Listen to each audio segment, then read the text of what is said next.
Hello and welcome to the Chef Life Presents. This is our second video, and today we are going to be going over how to break down and clean a whole chicken. So the first thing is to get a sharp boning knife, and you'll notice that you have to press pretty hard on a boning knife in order to make it bend at all. That's different from a filleting knife. They're shaped similarly, but towards the heel of the blade. On a boning knife, it goes in a bit, whereas on a fillet knife, it should be just straight, and it'll also be very flexible in order to work around the fish. So, just cutting off the ties. This actually, we were using this for a very specific application, so we only bought, I think, 2 whole chickens, and we just got them from the store. That's how they come, so this is perfect for anybody working at home. So just cut off the string.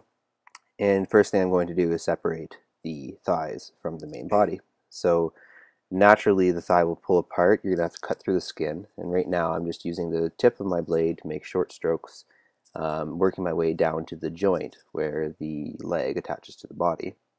And there you go. You can see I've opened up and cutting through the back. You want to keep your knife as close to the body as you can. That way you get the most amount of meat.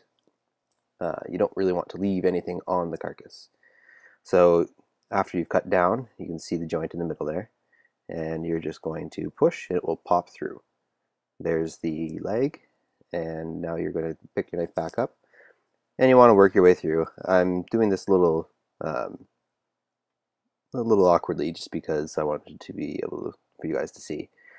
There are tendons that attach the bones. To the animal. So you have to, once you break that joint open, there's little white strings almost, and you just have to use the tip of your blade to cut through.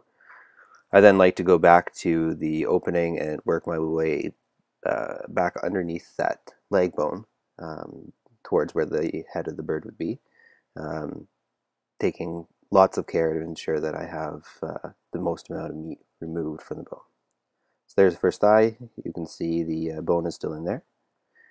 And now we're just going to go to the other side of the bird and recreate the process. Like I was sort of alluded to earlier, it's very important that you just use basically the very tip of your blade.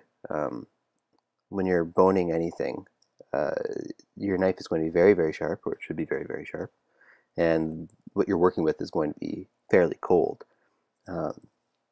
It's very important that you be very aware of where your fingers are and don't cut them off.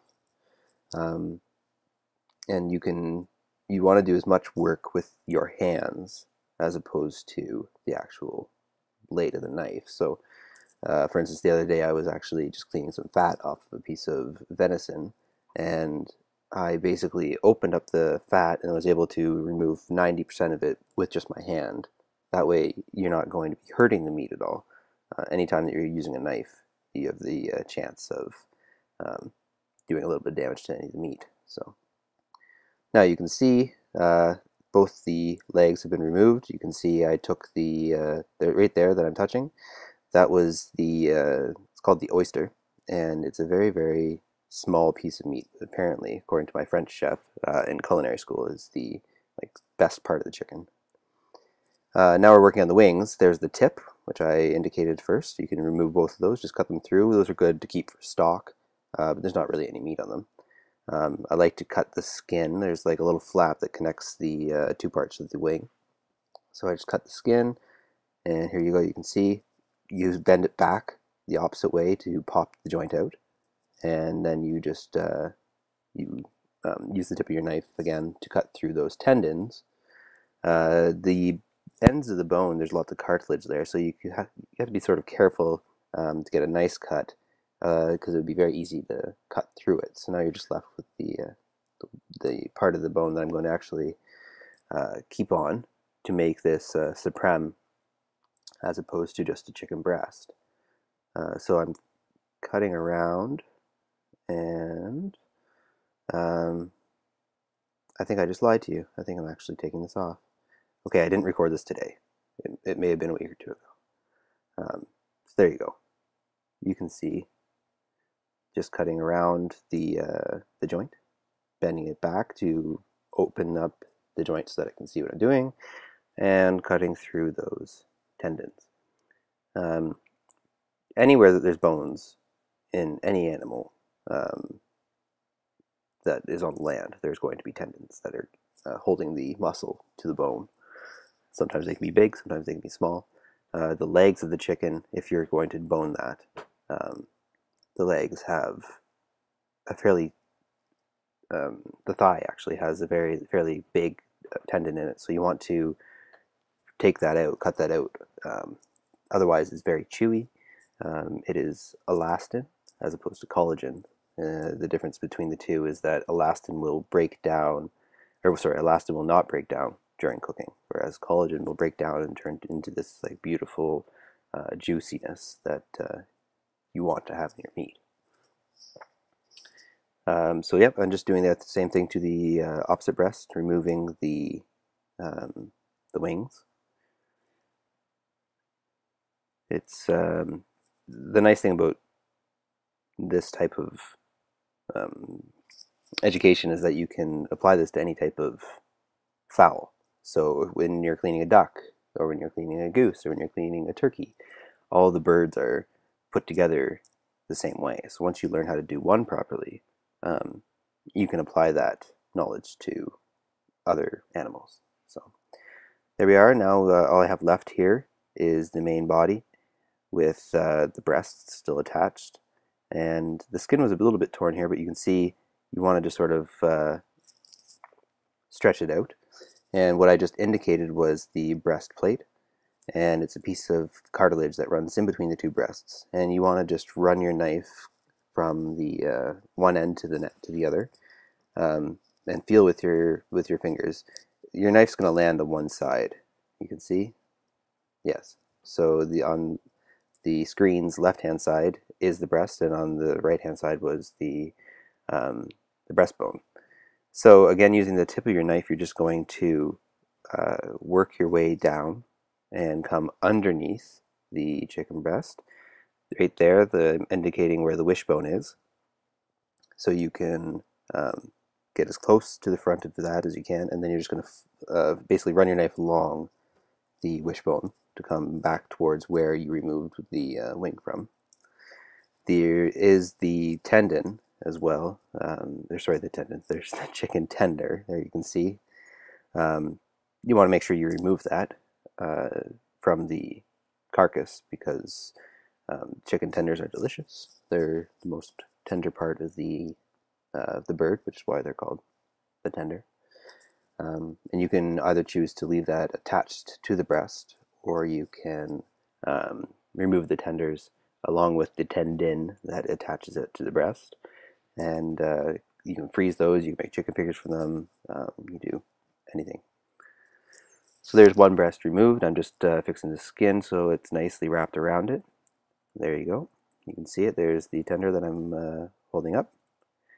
And I will actually show you how to remove the tender. Basically, it takes, I think, what was that, 3 cuts to remove. And there it is. And on the other end, there is the tendon I was speaking of. You can see it's quite thick compared to the meat that's around it. So all of that I have left. You can see there's not a lot of meat left there. There's the wishbone I'm indicating. That is pretty close to having everything off of it. So the next step is to go back to that breastplate and repeat the process, this time obviously on the opposite side of it. And you're just going to remove that breast. And once that's done, that's going to leave you with the carcass of the body. Now you can throw that out, but in my opinion that's a huge waste. One of the immediate things I always tell people when they ask, like, what can I do to become a better cook? What can I do to make my food taste better? It's to always work with stock. So whether that's vegetable stock or beef stock, those are both great. But in this case, you have essentially something that you're going to throw into the garbage. So you can make chicken stock from that. and you can either make a brown stock from that, or you can make a white stock from that. In order to make a brown stock, you would roast the remaining carcass in the oven before adding it to the water with celery, carrots, and onion, a mirepoix, and some spices, bay leaf, peppercorn, a bit of thyme, and some stems from parsley. Or if you wanted to make a white stock, skip the roasting process, but repeat the same thing where you're going to just put the carcass into a big pot with a mirepoix and the spices I mentioned, or a sachet, and cover with water, bring to a boil, and then reduce to a simmer. And for chicken stock, you want to let that go for about 4 hours. For a vegetable stock, only half an hour is required. And for beef stock, it's going to be like a good 8 hours to 24 hours. So that's how you clean a whole chicken. If you buy whole chickens at the grocery store, it's going to cost you less money. You just have to break it down into the different parts. You can freeze each individual part, take them out as you need them. Thank you for watching. Bye.